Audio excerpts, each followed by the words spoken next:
Now, this is how you can remap the Bixby button. Let's get into it.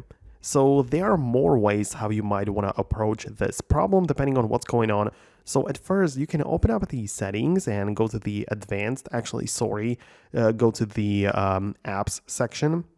And in here, what you can pick is the default apps. And you might want to switch the default one from, let's say you have it at the set to Bixby, you might set it to something else like Google, for example. And now the home button, the button which you used to hold down to access Bixby, now brings up a different assistant, right? So it gives you the Gemini from Google.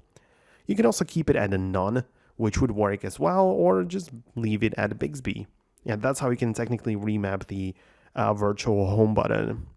But outside of that, there are like different things you might mean, of course. So there's also the physical button on the side of the phone, which might also want to trigger Bixby.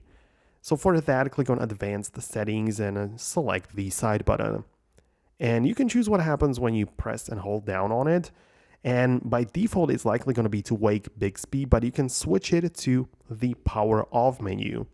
So you would just hold down on it and it wouldn't bring up any assistant. It would just give you the option to restart or power off your phone. Outside of that, there is an app called the Button Remapper, which you might want to look into. But that app, I have to say that it can only remap physical buttons like the volume up and down and some other things, right? So you can customize this button there. But it's not like it doesn't apply to the home button or the main power button. So even though this app is like really useful, you might want to look into it.